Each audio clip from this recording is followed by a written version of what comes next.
Assalamualaikum everyone, welcome to Study Zone with Sania. Today we are going to talk about Sultan Shamsuddin Iltutmish.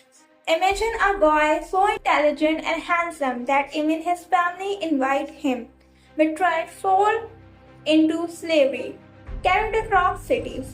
He should have been forgotten forever, but history had other plans. This is the rise of Shamsuddin Iltutmish. Sultan Shamsuddin Iltutmish, the early life. The Bari was no ordinary tribe, it was one of the most prominent Turkic tribes of Central Asia and in the household of its chieftain. Alam Khan, a boy was born, a boy who would one day change the history of Delhi. His name was Shamsuddin Iltutmish. From the very beginning, nature seemed to have been generous with him. Handsome, graceful and blessed with a brilliant mind. He was the kind of child whose innocent mischiefs and sparkling eyes spoke of the intelligence hidden within. Everyone who saw him adored him, everyone except a few. His stepbrothers, they could not stand his charm, they could not bear that people loved him, and so, just like the jealous brother of Prophet Yusuf, they plotted against him one day. They sold the young Iltutmish into slavery to a merchant from Bukhara. From that moment, his life became a journey from one master to another. The merchant sold him to a man named Shah Jahan, who treated him kindly and raised him like his own son. Later, he was brought by Haji Jamaluddin Chishti Quba, who planned to sell him in Ghazni. But fate had other plans. When they reached Ghazni, Sultan Muhammad Ghori had just returned from a field campaign in Gujarat. Haji Jamaluddin presented Iltutmish to the Sultan, asking for a high price. The Sultan displeased, ordered that no one should buy this slave. And so, once again Iltutmish was taken from city to city, Bukhara, Baghdad, but no buyer was found. Then came the turning point. Back in Ghazni, Qutb Minar saw Iltutmish. Something about the young man, his presence, his dignity, caught Arab attentions. He asked Sultan Ghori for permission to buy him. The Sultan told him, if you truly wish to buy him, take him to India and then purchase him. And that's exactly what happened. In India, Qutb Minar bought Iltutmish for the enormous price of 1 lakh chetas, around 2,500 rupees in those days. From the start, Aibak treated him not just as a servant, but as someone with great potential. He trained him, guided him, and soon Iltutmish's leadership skill began to shine. Aibak did not keep him hidden away. First, he made him Mir Shakir, master of the hunt, then governor of Gwalior, later Bulandshahr, and finally Badon. And then come the day that will prove his courage, when Sultan Shamsuddin Ghori marched to Punjab for his final campaign against the rebellious Bhakkar. Qutbuddin Aibak joined him and Iltutmish won too. In the heat of battle, Iltutmish fought with such bravery that they awarded Iltutmish a robe of honor and told Aibak to free him from slavery. This was the moment everything changed. Qutbuddin Aibak freed him and not longer after gave his daughter hand in marriage to Iltutmish. The chain that once bound him were gone forever. Before him lay a future of power, respect, and destiny, a path that would lead him from the life of a slave to the throne of Delhi. Iltutmish's accession to the throne 1211 CE. The year was 1210. Qutbuddin Aibak, the man who had freed Iltutmish, mentored him and made him a leader, was gone. His death left a sudden emptiness at the heart of the Sultanate. At that time, Iltutmish was far away in Badon. In his absence, the nobles of Delhi made a quick decision. They placed Aibak's adopted son Aram Shah on the throne, but it did not take long for their choice to prove disastrous. Aram Shah was weak, indecisive, and incapable of holding the empire together. Within months, unrest spread like wildfire. The people were uneasy, the nobles were losing faith, the Sultanate itself seemed to be slipping into chaos. Warfare began in the halls of power. Only one man can seize the throne. Only one man can restore order. That man was Shamsuddin Iltutmish. The nobles of Delhi sent word to him, "Come and take the throne." When Aram Shah heard of this, he tried to hold on to his throne, but without the loyalty of the court and the support of the army, his resistance was short-lived. In 1211, the two forces meet. Aram Shah was defeated and Iltutmish entered Delhi, not as a governor, not as a general, but as a sultan. From that day, Delhi became the beating heart of the Sultanate and the seat from which Iltutmish were ruled, shaping the destiny of the empire. Iltutmish every challenges as Sultan. The day of Shamsuddin Iltutmish sat upon the throne of Delhi, he found himself surrounded not by celebrations but by storms. The year after Qutb Minar that had left the Sultanate structure, Aram Shah's weak rule had only deepened the chaos, and the struggle for the throne between him and Iltutmish had worsened matter. Now the new Sultan faced an empire riddled with unrest. In Bengal, Ali Mardan declared independence. In Malwa and Ranthambore, the sign of rebellion began to rise. To the west, Nasiruddin Kabacha, who already had Sindh and Multan, seized Batinda, Karakoram, Susa, and even Lahore. And then came a move from Ghazni that was more injured than attack. Tajuddin Yildiz, the ruler of Ghazni, sent Iltutmish a royal robe, a Manjandar Shahi, as if to remind him, "You still rule under my shadow." It was not just a gift, it was a message. Accepting it would mean acknowledging Ghazni authority over Delhi. It would humiliate the Sultanate and strip Iltutmish of his sovereignty. Worse still, it could draw Delhi into a dangerous trap. Ghazni was being eyed by Alauddin Khazan Shah, who in turn was under pressure from the Mongols. Iltutmish understood the trap. He saw the game Yildiz was playing. But the truth was whether his own position was still fragile. The empire was not yet secure. His enemies were many, and for now, he could do nothing but bid his time. Clashed with external threats, the battles with Yildiz and Kabacha. It was the year 1214 CE. Alauddin Khazan Shah had driven Yildiz out of Ghazni, forcing him toward Punjab. Seizing the opportunity, Yildiz marched to Lahore, expelled Kabacha officer and took control of Punjab. This sudden takeover posed a serious threat to the Delhi Sultanate. Determined to protect his realm, Sultan Iltutmish planned to reclaim Punjab from Yildiz. But before he could launch his campaign, Yildiz himself advanced toward Delhi with his army. The two forces meet at Tarain in 1216 CE. When Iltutmish crushed Yildiz in a decisive battle, the defeated ruler was captured and imprisoned for life in the fort of Badon. While some historians claim he was exhausted, contemporary records do not confirm this. Most agree that Yildiz died in captivity a few days later and was buried in Badon. No sooner had Iltutmish dealt with Yildiz than Kabacha struck again, capturing Lahore, but in 1217 CE, Iltutmish defeated him as well, forcing him to retreat towards Sindh and Multan. Some historians believe Kabacha later submitted to Iltutmish and was appointed governor of Sindh, Multan, and part of western Punjab. Meanwhile, in the northwest, Alauddin Khazan Shah conquered Gwalior and Ghazni, bringing the Gwalior dynasty to an end. His armies then advanced toward India. But near Multan, they were defeated by none other than Kabacha and forced to retreat. After the victory, Kabacha again turned against Iltutmish, but once more the Sultan overpowered him, this time driving him all the way to Gujarat. Iltutmish expanded his dominion to include Sindh as far as the coastal city of Debal. Yet, peace was short-lived. Only a few days left. Kabacha reemerged, seizing control of Sindh and Sistan once again.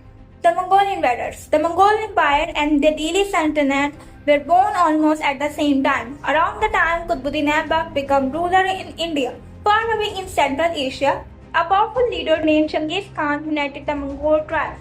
These tribes were tough, nomadic warriors who often attacked the looted towns. Under Genghis Khan, they swept across Turkestan, Khorasan, Iran, and Iraq, destroying everything in their path. Their cruelty was so extreme that history still remembers them as a curse upon humanity. Great cities like Balkha, Bukhara, and Samarkand were burned to the ground. From Kashgar to Baghdad, fire and blood covered the land, and priceless books, buildings, and treasures of Islamic civilization were lost forever. During Sultan Iltutmish's reign in Delhi, Genghis Khan attacked the Crimean ruler Alauddin Shah fell to unearthed land in the Caspian Sea, where he later died. His son Alauddin Shah fought bravely against the Mongols and even defeated them all. But Genghis Khan would not give up. He chased Jalaluddin all the way to the Indus River. With no escape left, Jalaluddin prayed for his family's safety, then jumped into the river with a few loyal soldiers. The Mongols shot arrows at him, but with amazing courage, he swam across and reached the other side safely. Genghis Khan himself watched in surprise and admitted to his respect for such bravery. He decided to cross the Indus and stop his attack there. After crossing into India, Jalaluddin took control of Sialkot and Doab region between the Sindh and Jhelum River, areas under the rule of Nasruddin Qabacha. Hoping to unite against the Mongols, he asked Sultan Iltutmish for help. But Iltutmish was careful. He knew the Mongols were dangerous and feared that giving Jalaluddin shelter could bring their war to Delhi. So he politely refused sending the message. The climate of Delhi will not suit you. It was a gentle way of saying no. With that, Jalaluddin's last hope was gone. He remained a wandering warrior, the man who dared to defy the most feared conqueror of his time. Jalaluddin understood Sultan Iltutmish's subtitled message. Realizing that all hope for aid and refuge was gone, he turned away from Delhi. Taking the road through Sindh and Makran, he began his journey toward Iran in the year 1324 CE. But this time it was not the Mongol who caught up with him, it was death itself. On the way, he fell victim to the blade of religious fanatic, ending his long and turbulent journey. It seemed as tough. The fall of the Khazarian Empire had also marked the window down of his life hourglass. At last, the relentless warrior who had faced Genghis Khan himself slept from the grasp of life and was claimed by the dust of eternity. Iltutmish finally clashed with Qabacha. The tides of fate had already turned against Nasruddin Qabacha. The ended movement of Khazarian, the Mongol invader, had dealt heavy blows to his dominion. First, the Khazarians seized much of this territory, pulling away lands that all threatened his rule. Second, the Mongols swept into Multan, plundering and leaving ruin in their wake. Third, the scattered remnant of Jalaluddin's army unleashed destruction in Sistan, further weakening Qabacha's grip on power. Amid this chaos, Iltutmish saw his opportunity. Striking swiftly, he captured Bathinda, Karam, and Susa. Then in 1227 CE, he marched directly against Qabacha's capital at Uch. Sensing the storm about to break, Qabacha left his minister with a garrison to defend Uch, while he himself fled to the fortress of Bakkar, taking the royal treasure with him. But Uch could not hold out for long. After a month of siege, the city fell into Iltutmish's hands. When the news reached Qabacha at Bakkar, despair consumed him. Overwhelmed by failure and hopelessness, he chose to end his own life, throwing himself in the rushing water of the Indus River. Some historians tell a different tale that Qabacha boarded a boat intended to cross into Sindh, but fate turned cruel, and the vessel overturned. With Qabacha gone, Iltutmish seized the entire region, extended his control to the very shores of the sea, and appointed his own governors.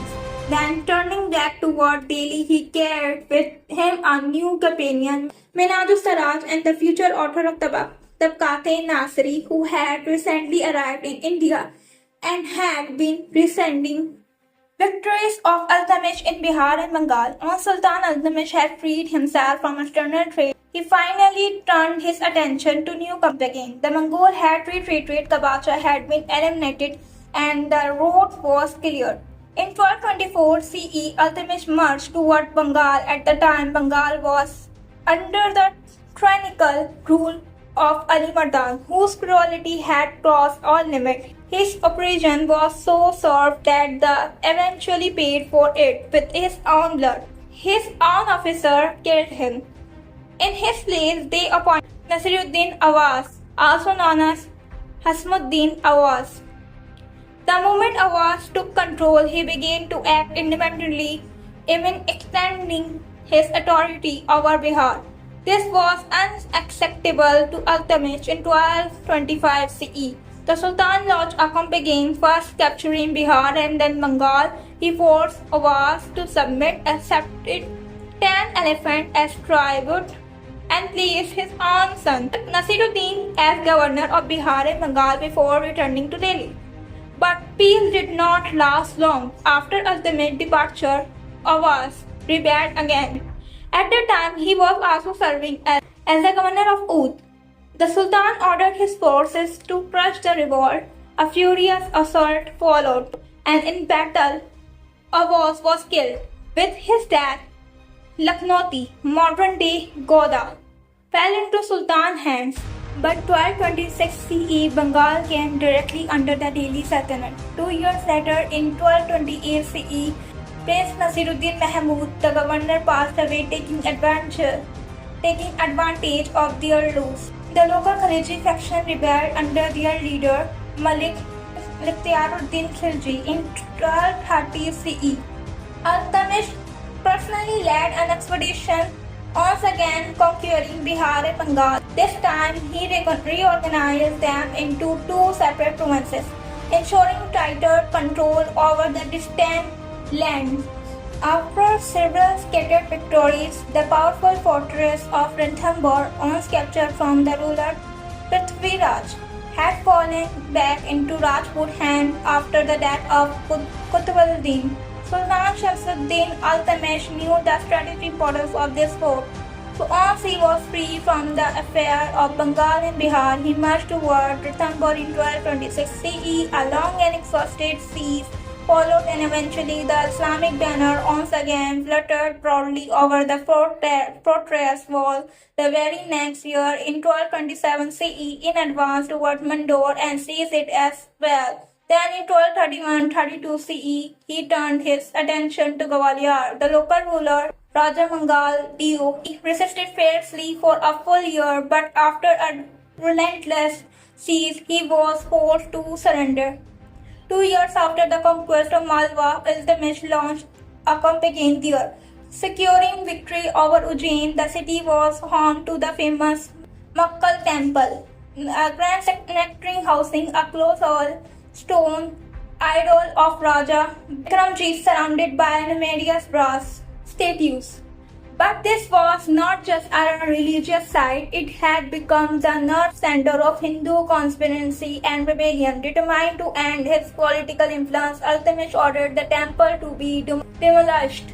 The brass idols and the grey stone statue were transported to Delhi. With this decisive action, Muslim rule in Malwa was firmly established. It is believed that between 1225 and 1237 CE, apart from Ranthambore, Mandur, Gwalior and Malwa, Sultan Iltutmish also achieved several other victories in Bayana, Kalinjar, Badun, Kannauj and Varanasi.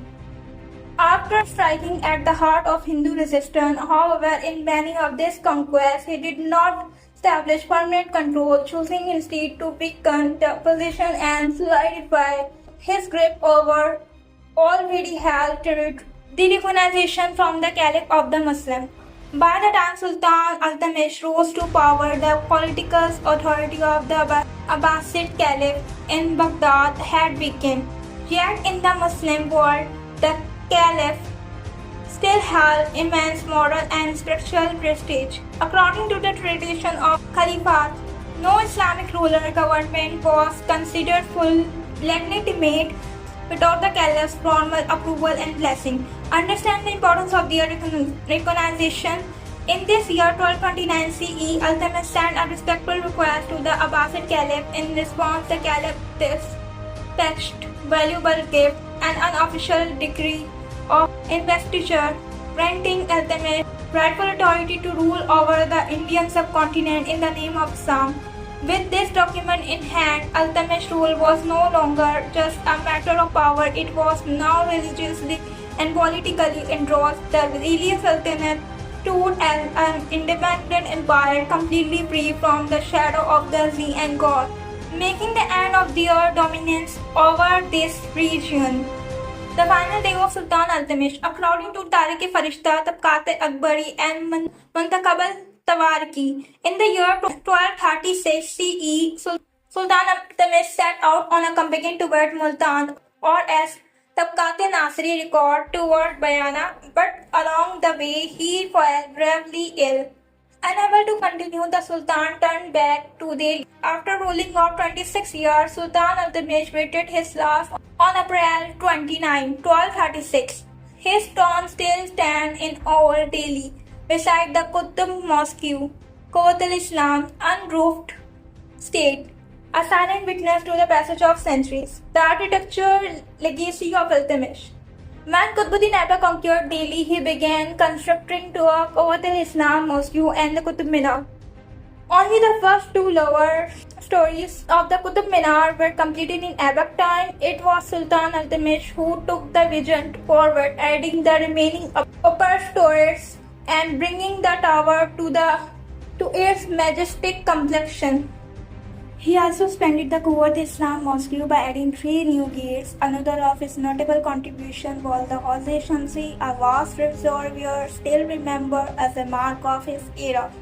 Through strong water and towering minarets, Iltutmish left behind a legacy that still rises high against Delhi sky.